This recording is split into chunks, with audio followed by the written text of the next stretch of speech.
அச்சுறுத்தலை கண்டு பயந்து ஒதுங்கி விடாமல் அதில் நம்முடைய பங்களிப்பை முழுமையாக அளிக்க வேண்டும் என்கிறார் மனுஷபுத்திரன் அவர்கள். நம் வீடியோலே வா நிகழ்ச்சியின் அடுத்த பகுதியாக வரவிருப்பது தீதும் நன்றும்.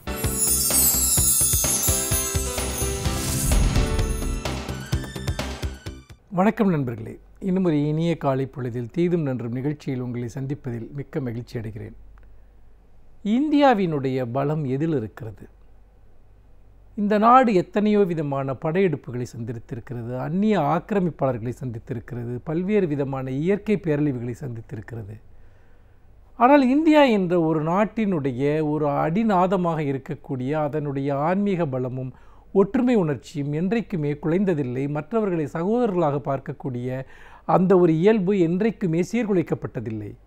பல்லாயிரம் ஆண்டு காலமாக எத்தனையோ விதமான மதவாத மோதல்களும் சாதியவாத மோதல்களும் இந்த நாட்டில் நடந்திருக்க போதும் கூட மனிதர்கள் பிளவுண்டு போகவில்லை, மனிதர்கள் தீவுகளாக மாறவில்லை என்கிற ஒரு மகத்தான வரலாறு இந்த நாட்டிற்கு இருக்கிறது.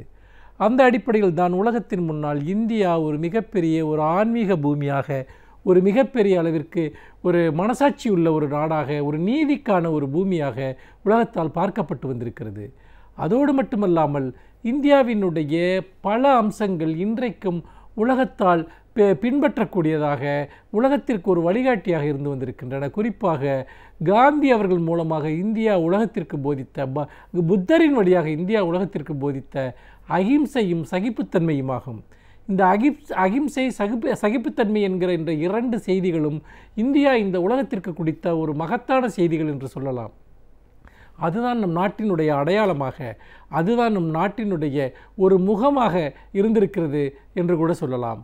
ஆனால் அப்படிப்பட்ட ஒரு இந்தியாவில் தான் நாம் இன்றைக்கு வாழ்கிறோமா என்கிற ஒரு கேள்வியை நாம் எழுப்பிக்கொள்ள வேண்டியவர்களாக இருக்கிறோம்.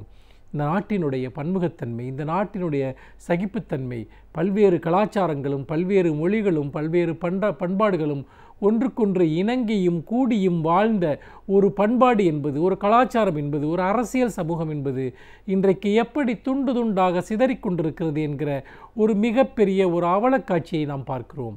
அந்த அவலத்தினுடைய மிகப்பெரிய உச்சக்கட்டமான நிகழ்வுகள் இப்பொழுது இந்தியாவில் நடந்து கொண்டிருப்பதையும் நாம் பார்க்கிறோம்.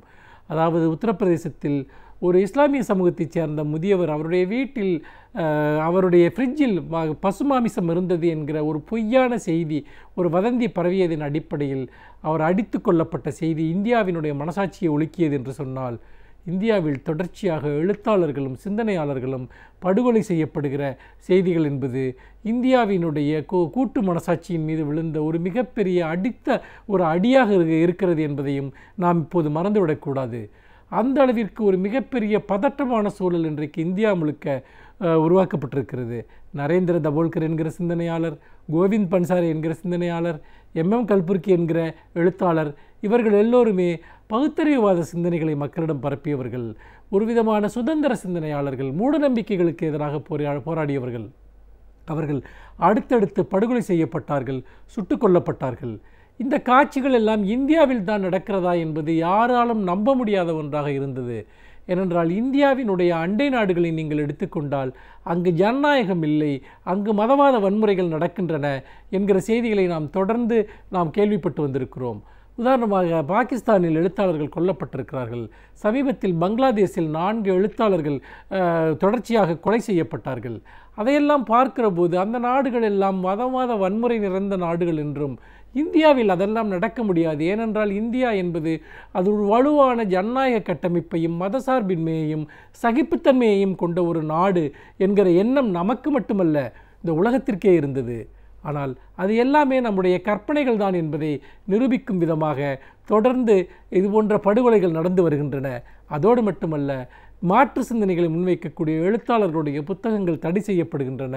அந்த எழுத்தாளர்கள் அச்சுறுத்தப்படுகிறார்கள். அத்தகைய பத்திரிகையாளர்கள் மிரட்டப்படுகிறார்கள். அவர்களை நாங்கள் இந்த 3 படுகொலைக்கு பிறகும் கூட வெளிப்படையாக பல எழுத்தாளர்களுக்கு கொலை மிரட்டல்கள் விடப்படுகின்றன. இந்த சூழல் என்பது இந்தியா இதுவரை கண்டறியாத, பார்த்தறியாத ஒரு சூழல். இந்தியாவினுடைய அடிப்படையான மாண்புகளுக்கு எதிரான ஒரு சூழல். இந்தியாவினுடைய ஒட்டுமொத்த தன்மையும் மாறிக்கொண்டிருக்கிறது என்பதனுடைய அடையாளமாகத்தான் இந்த கொலைகளும் இதற்கு பின்னால் இருக்கக்கூடிய வெறி கூச்சல்களும் நம்மை வேறொரு உலகத்திற்குள் நாம் நுழைந்து கொண்டிருக்கிறோம், வேறொரு காலத்திற்குள் நுழைந்து கொண்டிருக்கிறோம் என்கிற உணர்வை ஏற்படுத்துகின்றன. அப்படி பார்க்கிற போது இதற்கு எதிராக இன்றைக்கு இந்தியா முழுக்க எழுத்தாளர்கள் கொதித்து எழுகிறார்கள், சிந்தனையாளர்கள் கொதித்து எழுகிறார்கள். அதனுடைய ஒரு கட்டமாக சாகித்ய அகாடமி அமைப்பு வழங்கிய தங்களுடைய தேசிய விருதுகளை நாடு முழுக்க எழுத்தாளர்கள் திருப்பி கொடுத்து வருகிறார்கள். இப்படி திருப்பி கொடுத்து வருவதனுடைய ஒரு நோக்கம் என்னவென்று கேட்டால், இந்த மதவாத வன்முறைக்கு மத்திய அரசு மறைமுகமாக ஆதரவளிக்கிறது, எழுத்தாளர்களை சிந்தனையாளர்களை மிரட்டுகிற, அவர்களை கொலை செய்கிற சக்திகளை இந்த அரசு ஒடுக்க மறுக்கிறது. அந்த வகையில் இது ஜனநாயகத்திற்கு புறம்பான, மக்களுடைய உரிமைகளுக்கு புறம்பான சக்திகளுக்கு துணை போகிற அரசாக இருக்கிறது என்று சொல்லி மத்திய அரசால் வழங்கப்பட்ட அந்த விருதுகளை அவர்கள் திருப்பி கொடுத்து வருகிறார்கள். அப்படி திருப்பி கொடுத்து வருவது மட்டுமல்லாமல் சாகித்ய அகாடமி குழுவில் பல்வேறு பொறுப்புகளில் இருந்த பல எழுத்தாளர்கள் தொடர்ந்து ராஜினாமா செய்து வருகிறார்கள். அவர்கள் முன்வைப்பதெல்லாம் 2 விஷயங்கள் தான். ஒன்று, சாகித்ய அகாடமி போன்ற அரசு விருது பெறக்கூடிய அமைப்புகள் அவை இந்த படுகொலையை கண்டிக்க தவறிவிட்டன என்பது ஒரு விஷயம். இன்னொன்று, மத்திய அரசு என்பது மௌனமாக இருக்கிறது, பிரதமர் மௌனமாக இருக்கிறார் என்கிற ஒரு மிகப்பெரிய வேதனையிலிருந்து இந்த திருப்பி கொடுக்கிற இந்த விஷயங்கள் நடந்து கொண்டிருக்கின்றன. இது உண்மையில் ஒரு வகையான போராட்ட வடிவம், மக்களுடைய கவனத்தை ஈர்க்கிற ஒரு வடிவம். இந்த அரசினுடைய செயல்பாடுகள் பற்றிய விவாதங்களை உருவாக்குகிற விதமாகத்தான் இந்த விஷயங்கள் மேற்கொள்ளப்பட்டிருக்கின்றன. ஏனென்று கேட்டால், இன்றைக்கு பெரும்பாலான கலாச்சார அமைப்புகள் அவை மாற்று சிந்தனை கொண்டவர்களை அங்கிருந்து அகற்றிவிட்டு ஒற்றைப்படையான ஒரு இந்து ராஜ்யம் என்கிற விஷயத்தில் நம்பிக்கை கொண்டவர்களால் நிரப்பப்பட்டு வருகிறது. சமீபத்தில் நாலந்தா பல்கலைக்கழகம், national book trust of India போன்ற பல நிறுவனங்களில் அங்கிருந்தவர்கள் அகற்றப்பட்டு புதிய நபர்கள் உள்ளே கொண்டு வரப்பட்டிருக்கிறார்கள். அவர்கள் வலதுசாரி சிந்தனை கொண்டவர்களாகவும் பழமைவாதத்தை தூக்கி பிடிப்பவர்களாகவும் இருக்கிறார்கள். இதுதான் புனே ஃபிலிம் இன்ஸ்டியூட்டிலும் நடந்தது, இந்திய வரலாற்று ஆய்வுக் கழகத்திலும் நடந்தது. இன்னும் பெரும்பாலான கலாச்சார அமைப்புகளில் இத்தகைய ஒரு தாக்குதல் தொடுத்தப்பட்டு வருகிற சூழலில் ஒருபுறம் வெளிப்படையாக சுதந்திர சிந்தனையாளர்கள் கொல்லப்படுகிறார்கள், அழிக்கப்படுகிறார்கள். இன்னொரு புறம் அமைப்புகளிலிருந்து அவர்கள் வெளியேற்றப்படுகிறார்கள். இந்த சூழ்நிலையில் தான் எதிர்ப்பு என்பது, கண்டனம் என்பது எழுத்தாளர்களுடைய தார்மீகமான உரிமையாக இருக்கிறது, கடமையாக இருக்கிறது. எதிர்ப்புகளை நாம் வெளிப்படுத்துவதற்கு இந்த காலத்தை விட்டால் வேறு எந்த காலமும் நமக்கு பிறகு வரப்போவதில்லை என்பதைத்தான் இந்த சூழல் நமக்கு காட்டிக் கொண்டிருக்கிறது. இந்த சூழ்நிலையில் விருதுகளை திருப்பி கொடுப்பது என்பது அது யாரோ ஒரு தனிநபருக்கு எதிராகவோ ஒரு அமைப்பிற்காக எதிராகவோ செய்கிற ஒரு விஷயம் அல்ல.